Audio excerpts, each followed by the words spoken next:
What if Earth erased a civilization, leaving only chemistry?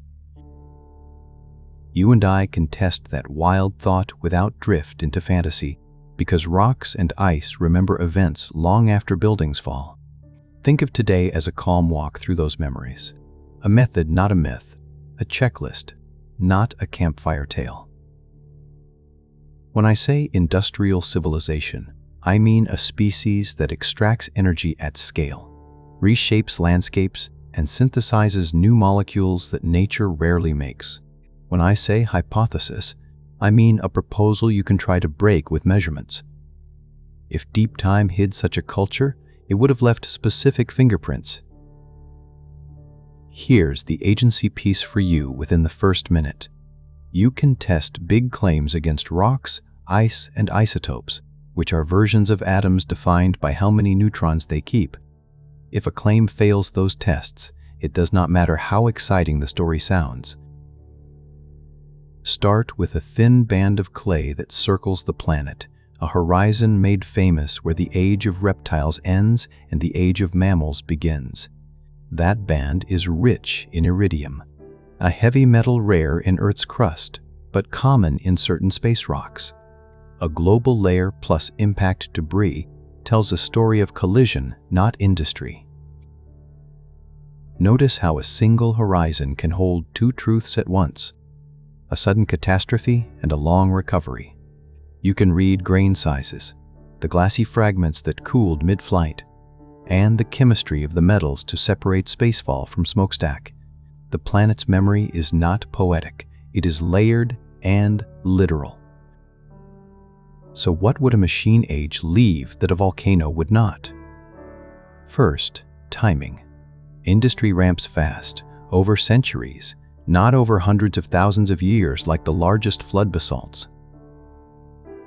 Second, synthesis. Plastics, complex dyes, and unusual metal alloys are not typical volcanic products. A flood basalt is when lava pours from long cracks and covers whole regions in stacked sheets of dark rock. It releases carbon dioxide and sulfur gases and can drive climate swings. But its chemical fingerprint spreads over longer intervals and lacks human-made polymers and engineered composites. Think about carbon, the backbone of life and fuel. When we burn ancient plant matter that became coal, oil, and gas, the lighter form of carbon increases in the air long before it settles into ocean mud. That shift, called a carbon isotope excursion, has a shape in time. The shape matters as much as the value. You can picture a heart monitor tracing a quick climb and a jagged plateau, not a slow swell like a tide. If an ancient civilization burned fossil stores, the air in the oceans would record a rapid, global wiggle in carbon, then a recovery as natural systems pulled it back down. Speed is a tell. Now, the most startling natural imposter: real nuclear reactors made by geology. 2 billion years ago, in what is now Gabon, groundwater trickled through uranium-rich rock, and, under the right conditions, a chain reaction started. Reactors flickered on and off there without human hands. That fact forces us to be careful with nuclear clues. If you and I found odd patterns in rare elements and shouted "reactor," nature could smile and ask us to look closer. The difference hides in the details of the decay products, in the geometry, and in the minerals that surround the site. A human-made reactor leaves waste in vessels, trenches, and engineered layers. A natural reactor follows the flow of water in porous stone. Human waste often includes manufactured glass, ceramics, and metals tied to known industrial recipes. Natural reactors leave a porous, weathered signature that respects the rock's original bedding. You deserve a simple rule for nuclear hints. If rare isotopes spread globally in a thin time slice, paired with spheres of melted glass and industrial alloys, we should raise our eyebrows. If instead the signal stays local and braided through a natural aquifer, we should keep our hats on. Let us step from atom stories to the large drawers of Earth's memory, ice and ocean mud. A polar ice sheet is a slow snowfall of time. Each layer traps bubbles of ancient air and flecks of dust. In those bubbles, we can read past carbon dioxide and trace pollutants that ride the wind. You can treat an ice core as a vertical library. Recent layers capture lead from gasoline, soot from fires, and even brief pulses from nuclear tests. Older layers smooth out, but the broad strokes still remain. If an industrial age came and went long before ours, the ice near that age may hold a signal. Ocean mud tells a slower, deeper story. Particles rain down, shells of tiny organisms, dust from deserts, ash from distant eruptions, and bits of everything rivers carry. Over time, those grains compress into fine bands that let us read seasons, storms, and centuries. Where would you look first for a hidden civilization's lair? Continental shelves, because most cities cluster near coasts.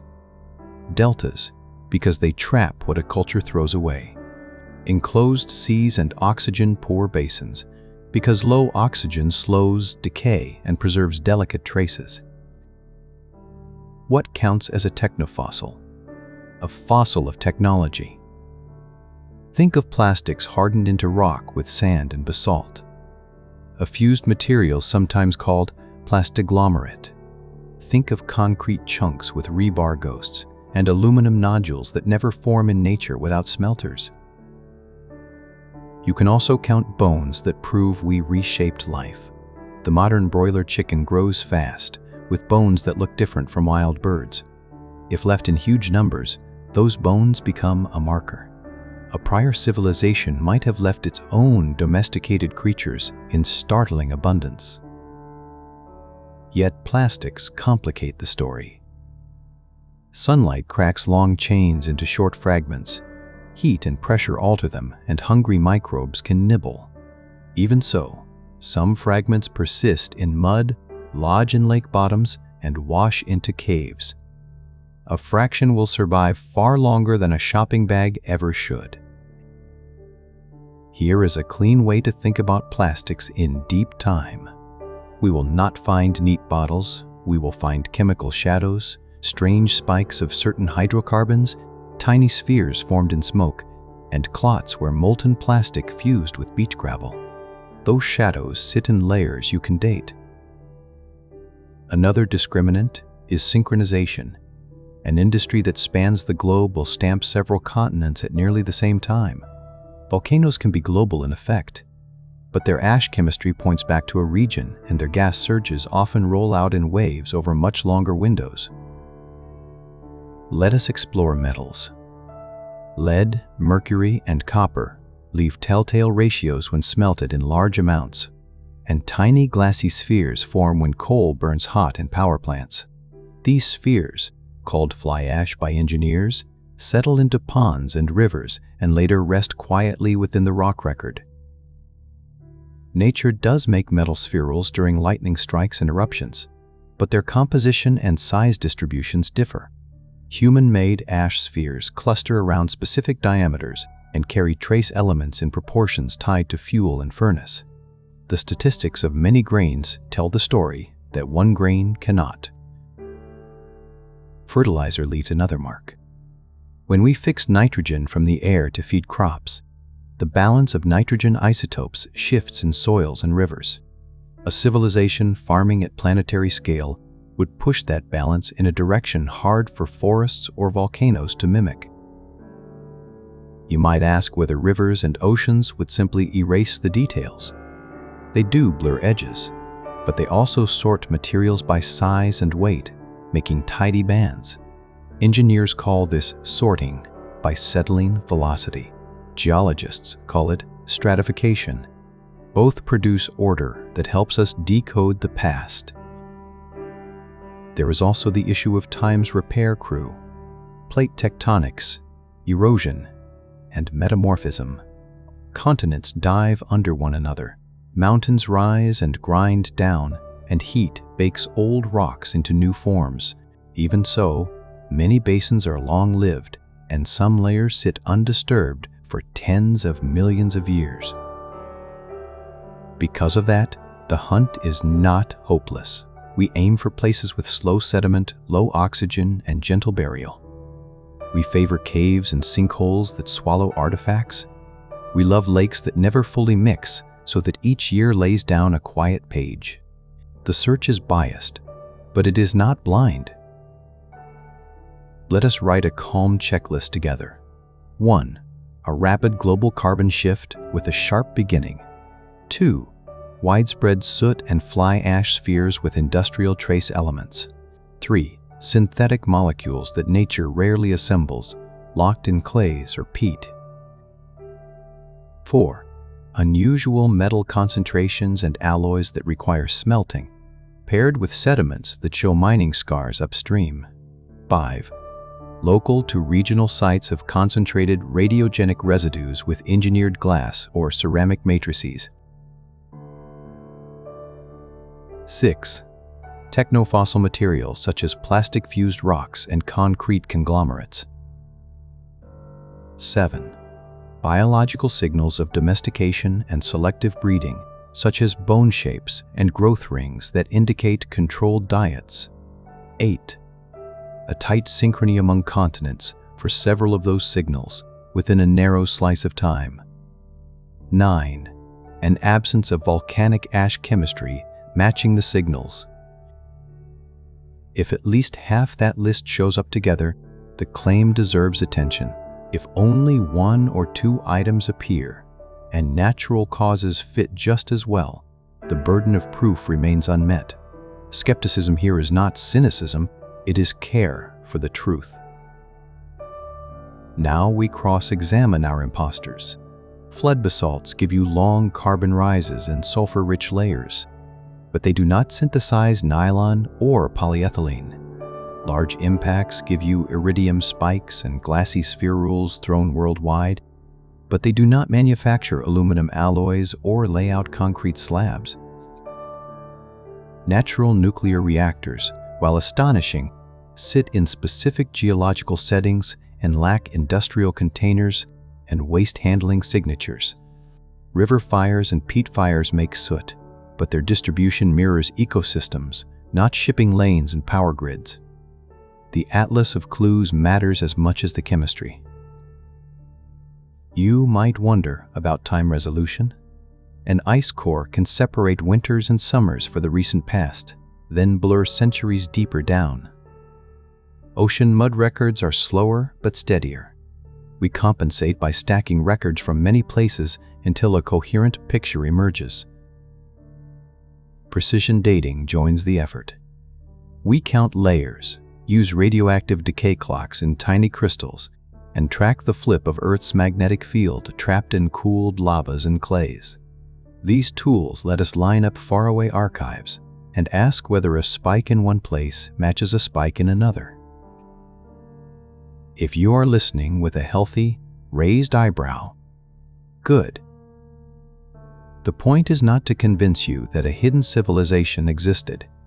The point is to show how we would know, and how we would know that we do not know.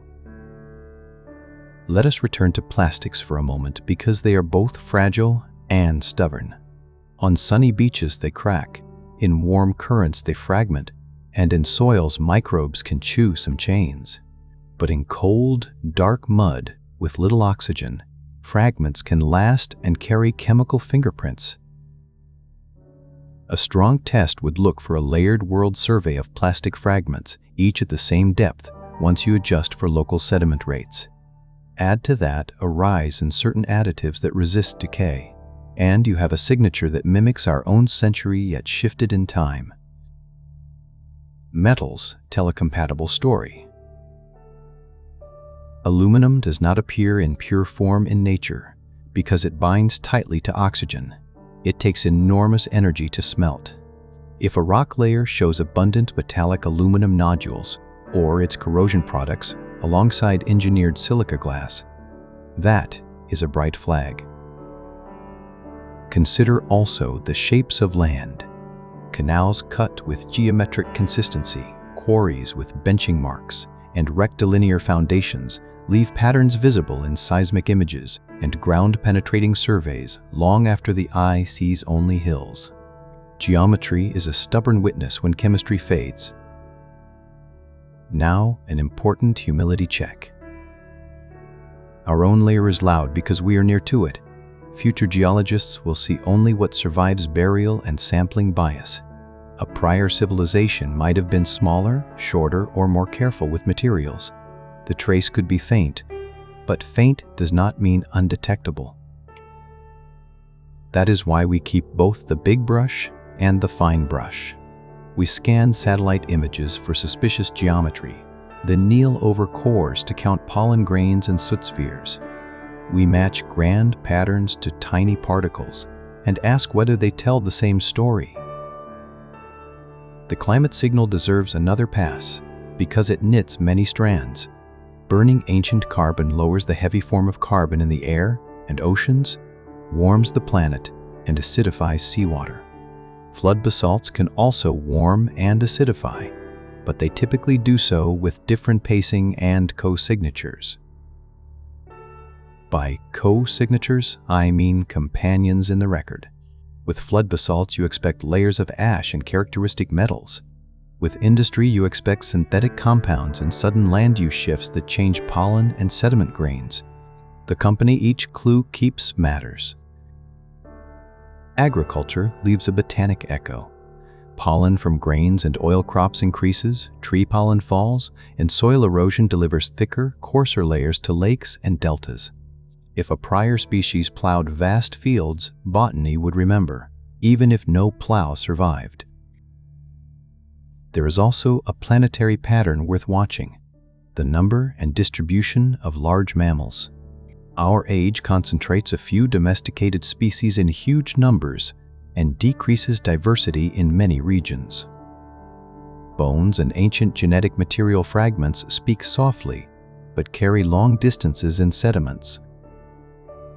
You may be asking, what if erosion stripped the coasts where cities sat? Then look inland to closed basins, mountain forelands, and deep lakes that received the runoff. Look offshore to deep-sea fans where rivers drop their load. The city vanishes, the river keeps the receipt. The cleanest outcome is not a perfect artifact, but a convergent set of signals. We seek a layered stack where chemistry, biology, and geometry point the same way. When three independent lines converge, confidence grows. When they do not, we keep our curiosity and adjust. Let me place you inside a core library to set the late, quiet awe. You stand between tall shelves, the air cool and a little dusty, each box holding a cylinder of mud or ice with a label like a time address. You slide one out, and the past arrives as a thin, dark band. On your left, a band with iridium and shattered glass speaks of an ancient day when a space rock struck. On your right, another band shows a slower swell of carbon and sulfur that marks lava floods rising and falling. Between them sits a thin slice that looks wrong in a telling way. In that odd slice, you find soot spheres common to power plant smoke, a jump in light carbon that rises faster than any lava cycle, and molecular shards that resemble plastics. Far away, another core shows the same trio at the same scaled depth. Your eyes keep moving between shelves. A table forms in your head as you work, a fingerprint table spoken, not printed. Category 1. Carbon timing and size. Rapid onset, global, then decline. Category 2. Synthetics, plastic residues, complex dyes, and persistent additives. Category 3. Metals and glass, aluminum, engineered silica, and fly ash spheres. Category 4. Radiogenic hints, concentrated residues with containment textures. Category 5. Biology, domestication bones, and pollen shifts. Category 6. Geometry. rectilinear patterns and straight-line canals mapped under silt. Category 7. Synchrony, multiple continents within a narrow window. Now you ask the hardest question with the softest voice. Does nature reproduce all 7 at once with the same timing? If not, you have a case to study without spectacle. A patient investigation chosen by evidence rather than by craving a headline. Humility returns here, because the absence of evidence is not proof of absence. The planet is busy, and memory is a negotiation between burial and resurfacing. Yet humility does not paralyze. It guides steady work and protects us from our own wishful thinking. You can carry this method into other frontiers. Astronomers search for industrial gases in the atmospheres of distant planets, not to prove a story, but to build a fair test. We do the same on Earth with mud and ice, because science is one habit applied to many rooms in the same house.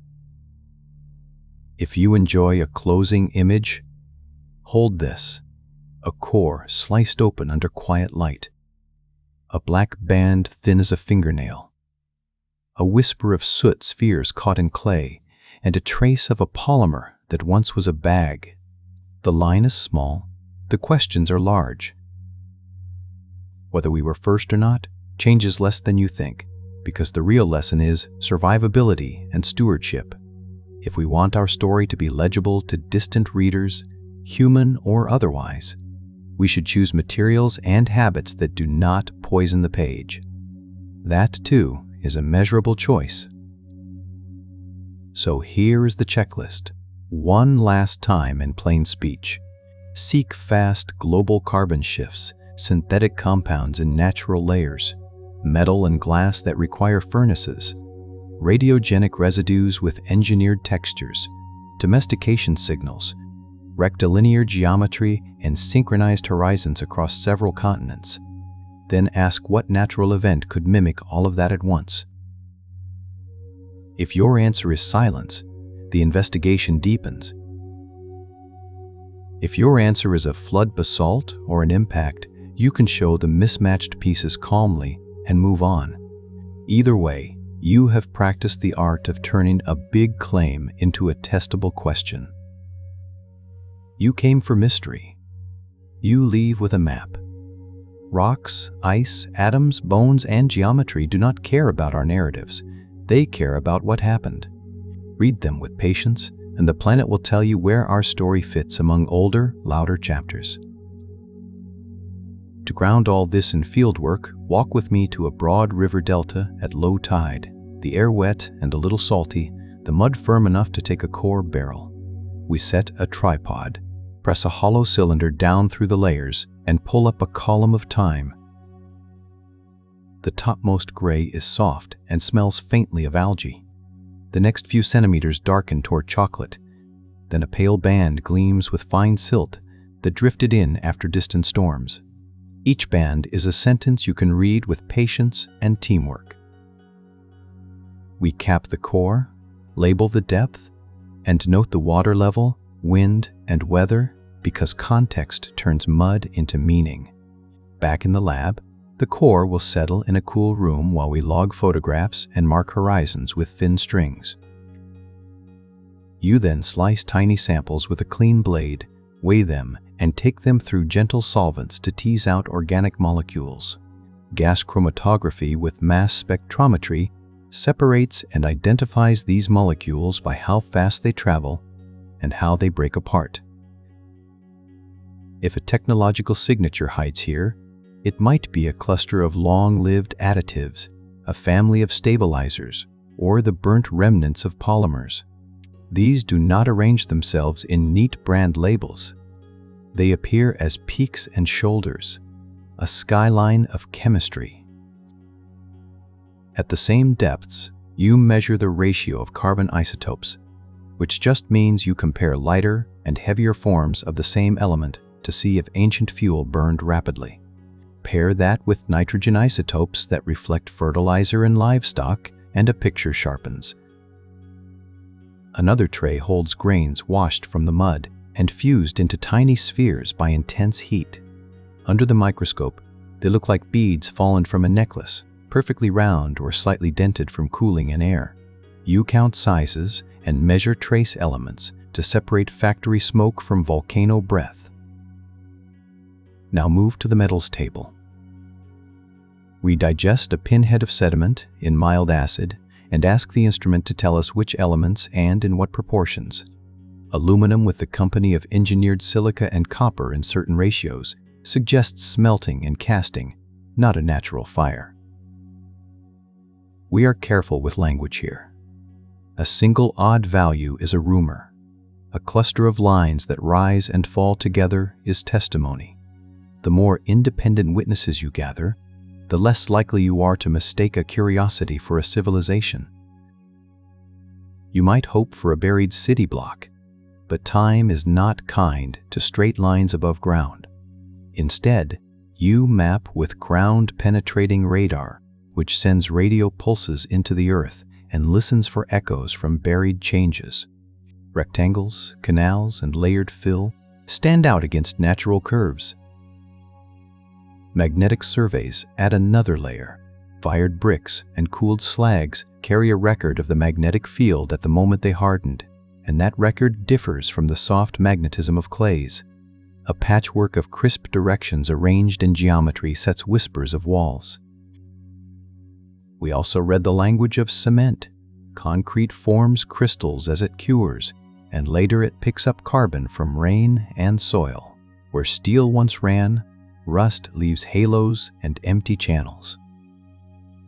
When fractured, these features look nothing like rounded pebbles or river-made conglomerates. There is an art to telling a story without telling a tale.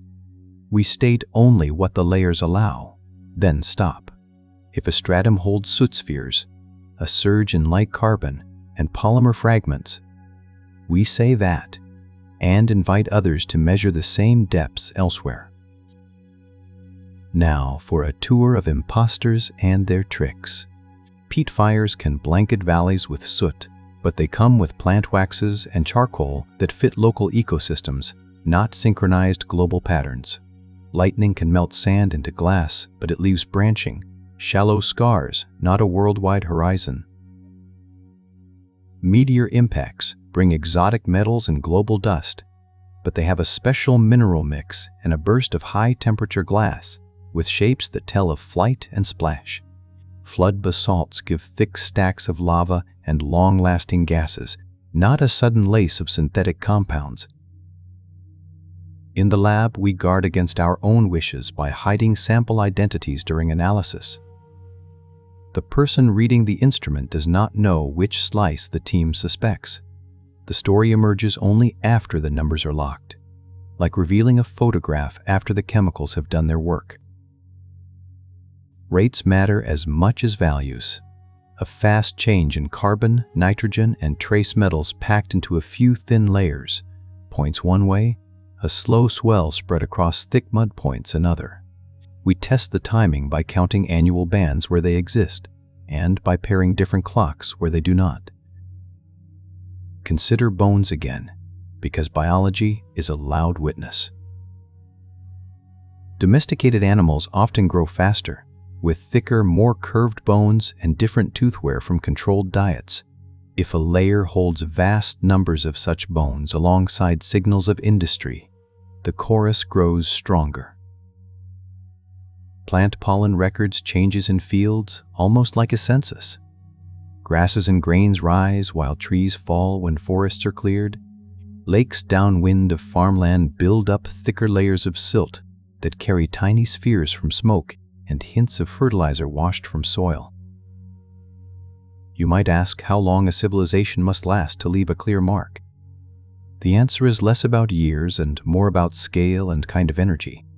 A short period with very intense extraction and global trade could leave a sharper signal than a longer, gentler age with local power. Imagine a culture that used wind, water, and sunlight with high skill and avoided fossil carbon. Would it vanish without a trace? Not entirely, because large dams change river sediments, Metal smelting changes soils, and long-range trade leaves rare elements far from their native rocks. Even careful societies move mountains of rock to get copper, tin, and aluminum. Mining tailings spread down valleys, and the chemistry of streams shifts for generations. If you find such scars in many basins at the same time, industry has probably passed by. Let us put aluminum under a brighter lamp.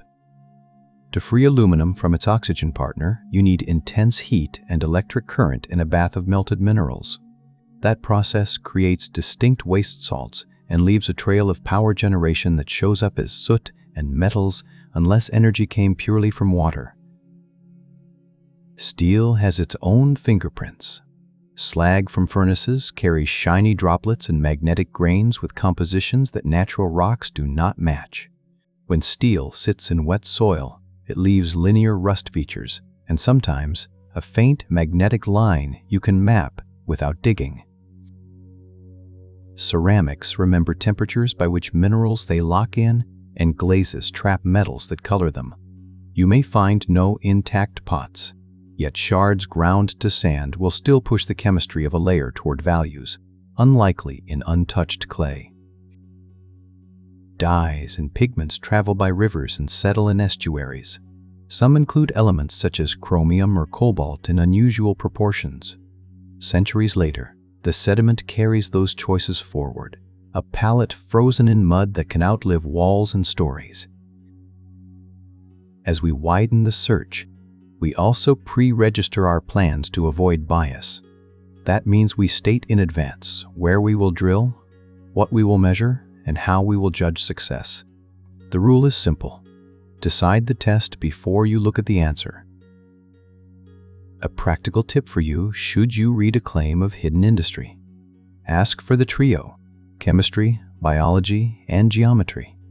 Does the claim show all three at the same depth, with dates that agree, and with comparisons to natural analogs? If not, keep your curiosity, yet hold your applause.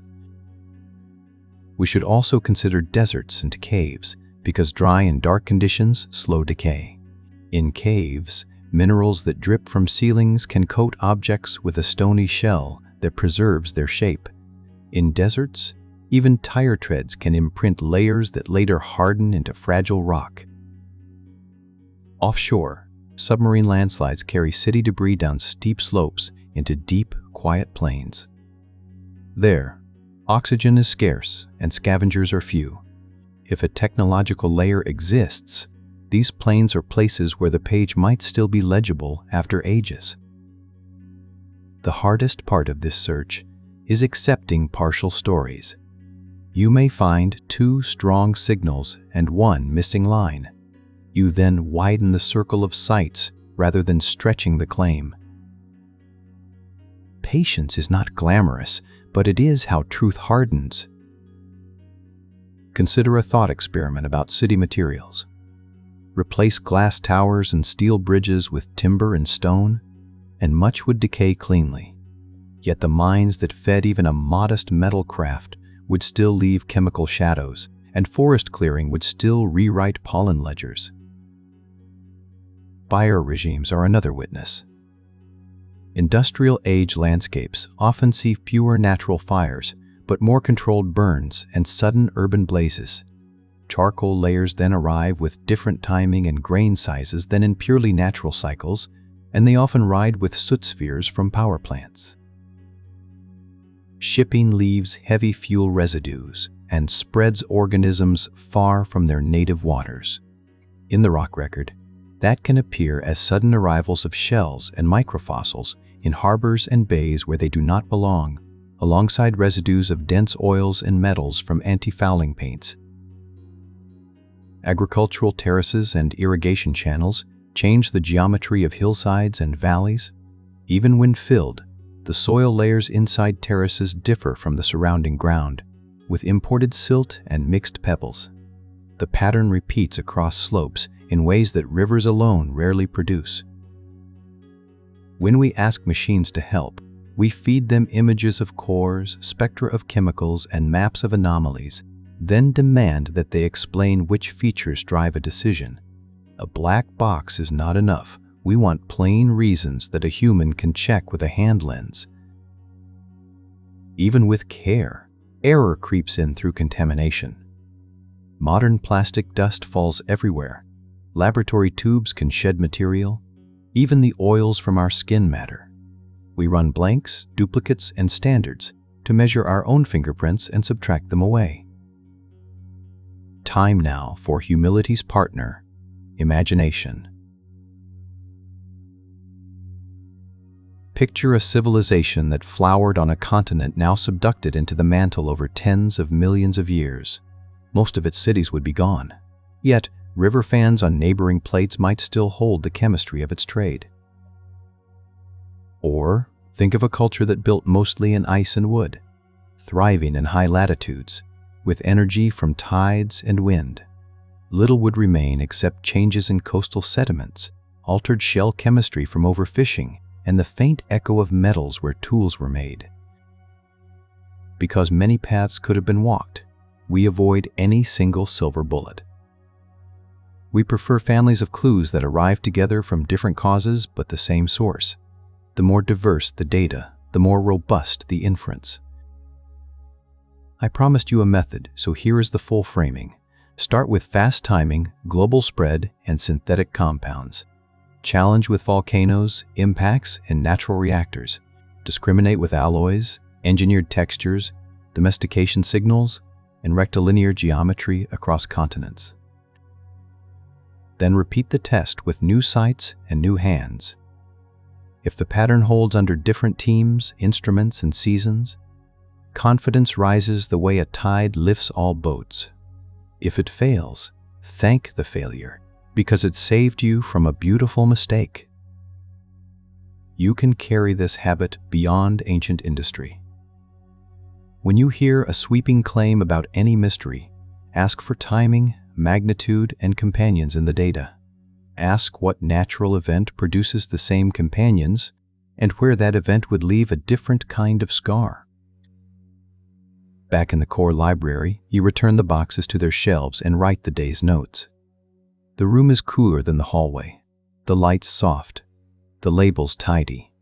You feel the small satisfaction of moving one question from fog toward contour. Before you leave, you draw a simple map on a clipboard. The next campaign will sample an inland lake with annual layers, an ocean basin with low oxygen, and a cave with drip-formed stone. 3 rooms, 1 question, better odds of a clear answer. Outside, the late sun catches dust in the air, and the parking lot smells faintly of warm tires and cut grass. You carry nothing dramatic, only vials of powder and files of numbers. Yet that is the quiet way the world teaches what it did and did not do. If someday someone finds a thin, synchronized layer with fast carbon change, synthetic residues, industrial metals, domestication bones, engineered textures, and straight-line geometry across continents, the conversation will change tone.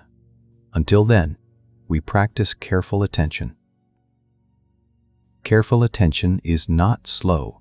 Surrender. It is a form of respect. Respect for the planet's long memory, for the limits of our tools, and for the difference between a compelling story and a true one.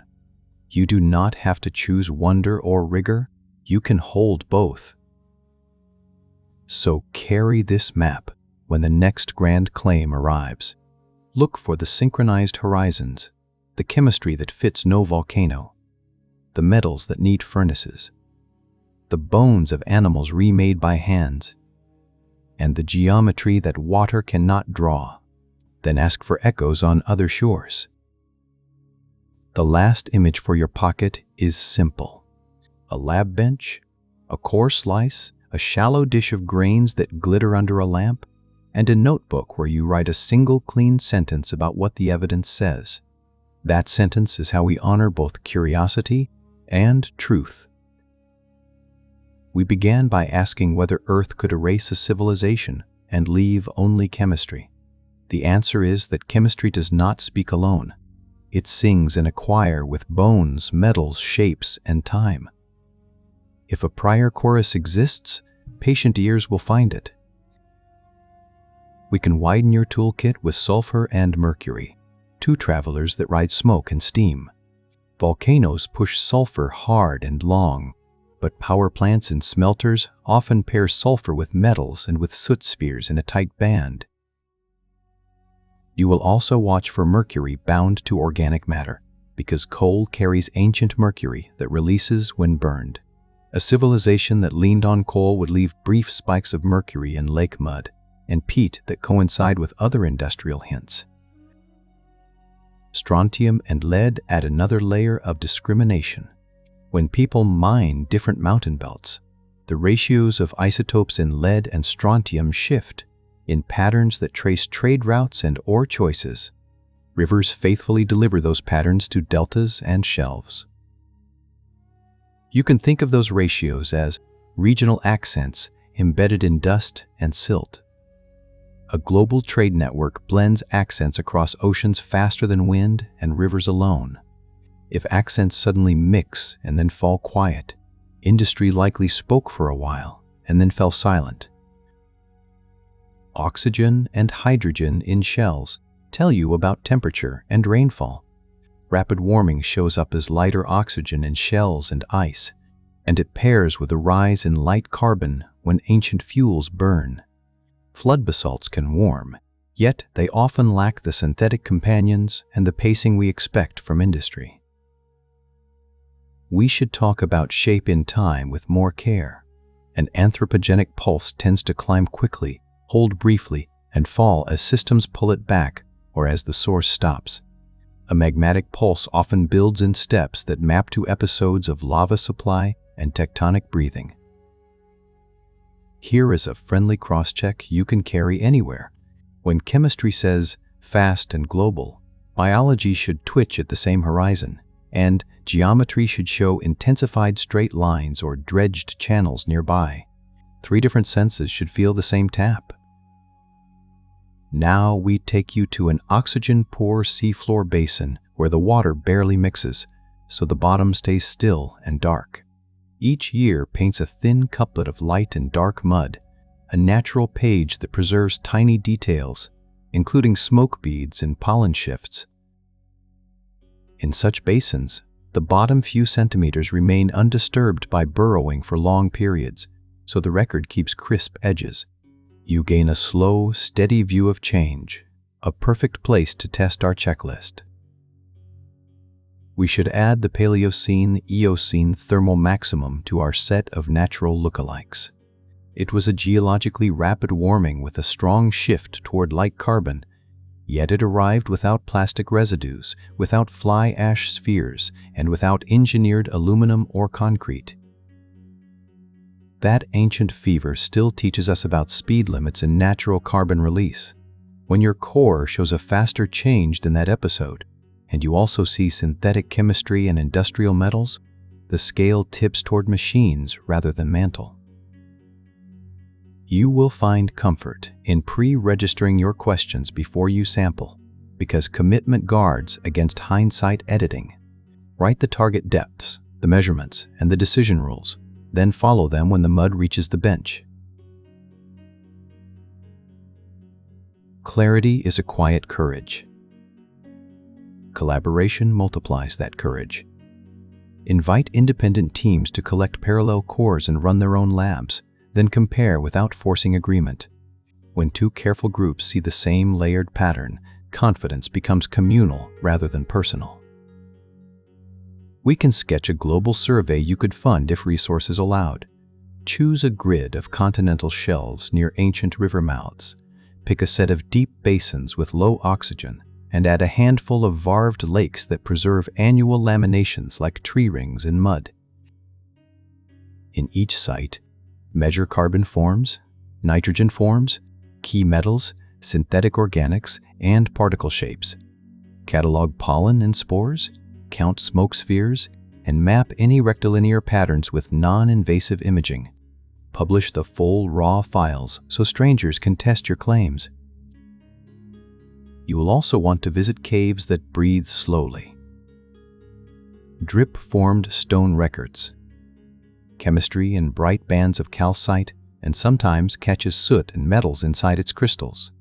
That is another page, where a brief technological age could write without ink. Salt flats deserve a square on your map as well.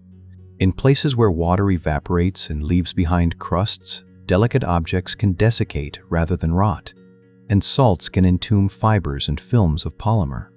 Such records are fragile to the eye, yet sturdy in composition. Let us deepen the chemistry of synthetic organics without jargon. Long-chain molecules made by industry often include chlorine, fluorine, and bromine in combinations that biology rarely uses. When those chains weather, they shed distinctive fragments that instruments can still recognize centuries and beyond later.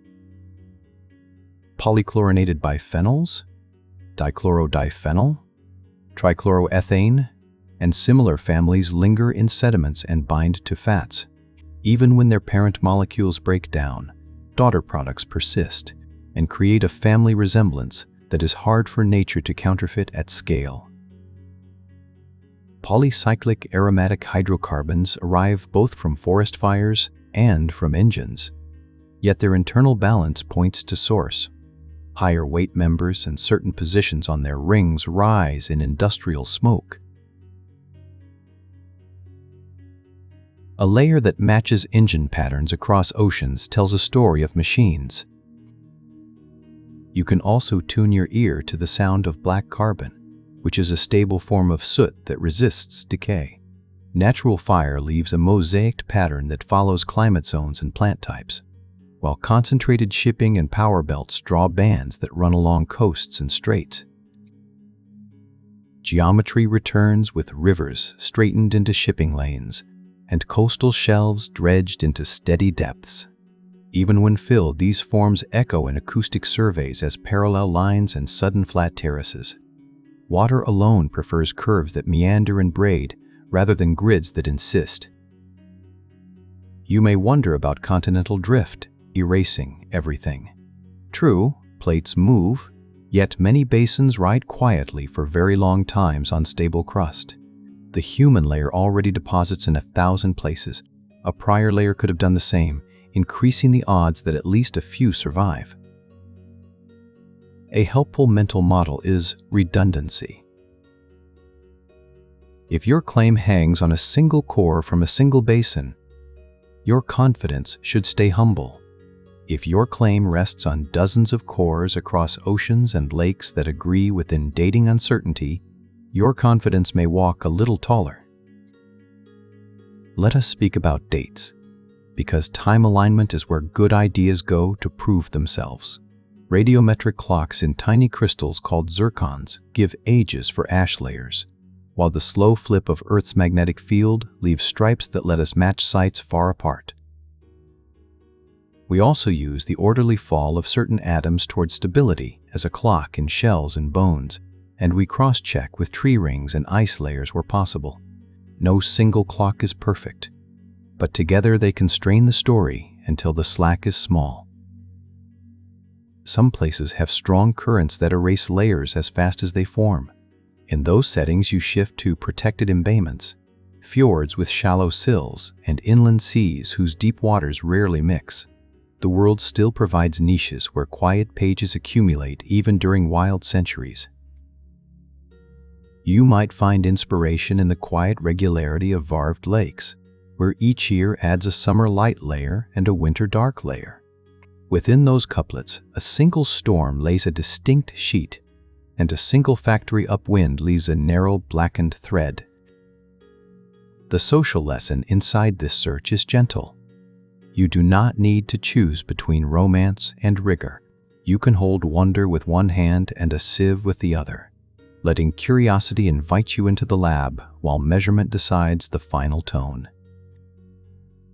Our earlier table of fingerprints can extend into a living worksheet.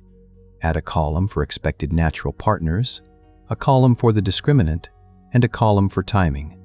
Each new site gets scored, not for drama, but for coherence. When a site lights up many columns, you do not rush to declare. You request more cores upwind and downwind. You seek a parallel lake or shelf, and you invite critics to pick holes. If the holes do not widen, trust grows by accretion rather than proclamation. We should place the Oklo natural reactors back on the table as a master class in restraint.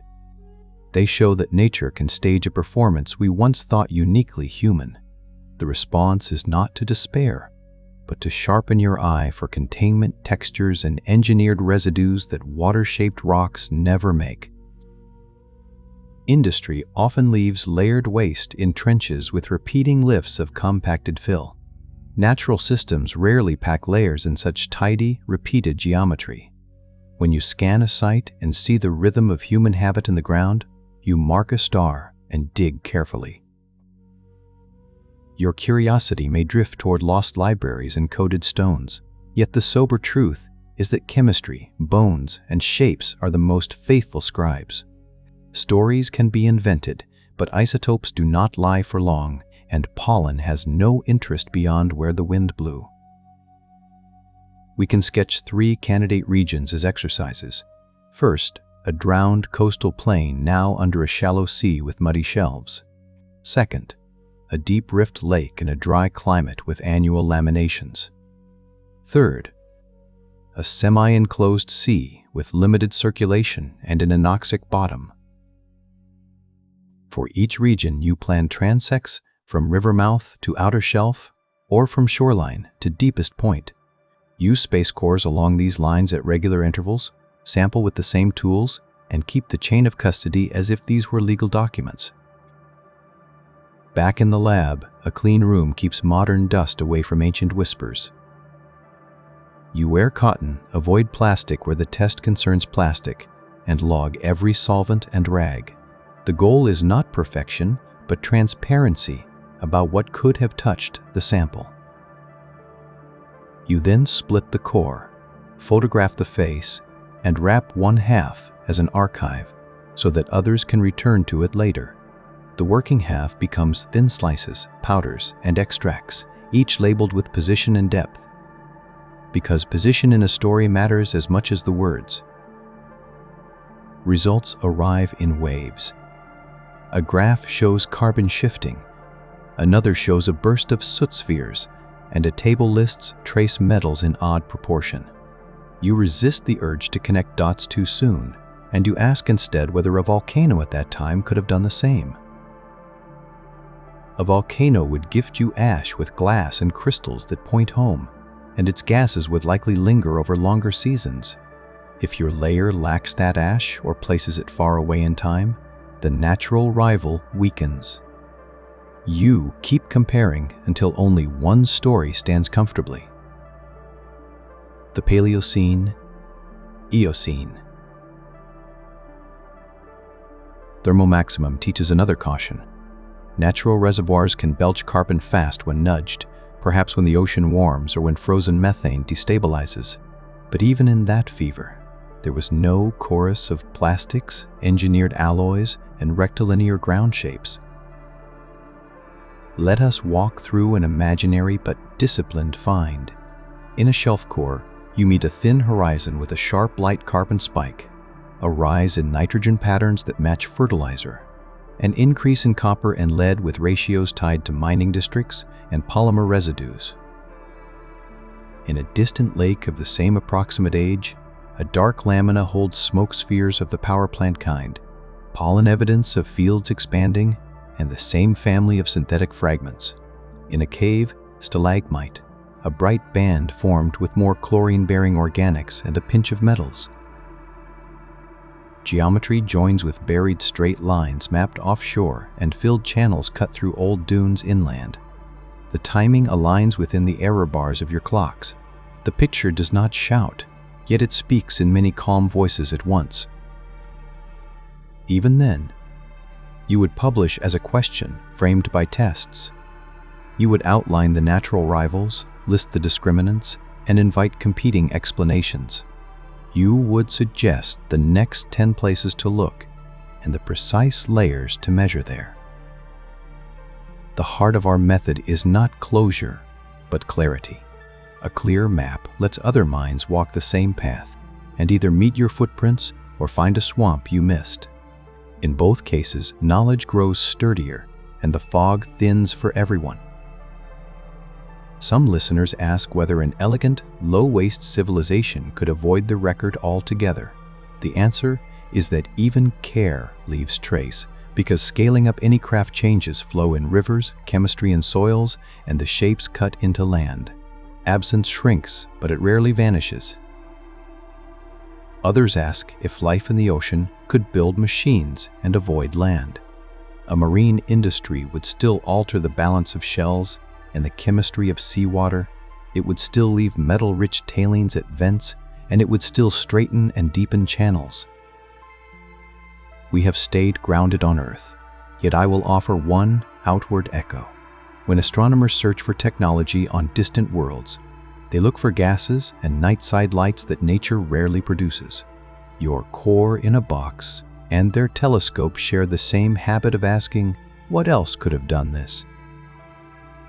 Bring your attention back to stewardship, because this is the part we control. If you want our own layer to be both legible and gentle, you choose materials that do not poison the page. You keep rivers healthy, and you write your data so future readers can learn without guessing. That is not our duty. It is an artist's care for the canvas. A civilization becomes real to the future, not by the towers it leaves, but by the honesty of the traces that pass the tests we have practiced together today. We can close the loop by returning to the core library one last time. The aisle is still cool. The box is still lined like calm spines, and the thin dark band still waits. You have more questions than when you arrived, and that is the sign of a living mind. You will keep walking, sampling, and comparing until the pattern hardens or softens, letting truth decide without a raised voice. That is the habit that lets wonder and honesty share the same bench. It is also the habit that makes you a trustworthy reader of Earth. If deep time hides a chapter about machines before mammals spoke, it will not be revealed by a single shining artifact, but by the plain agreement of many small witnesses. We have learned how to listen for them with calm, testable questions. Carry that habit with you into stories that tempt and headlines that hurry. Ask for timing, ask for companions, ask for geometry, and ask for synchronization. If the answers arrive together, you will feel the quiet certainty of layered evidence. And if the answers do not arrive together, you will feel something even better, the freedom to let a beautiful tale remain a tale. The Earth does not need our approval to tell what happened.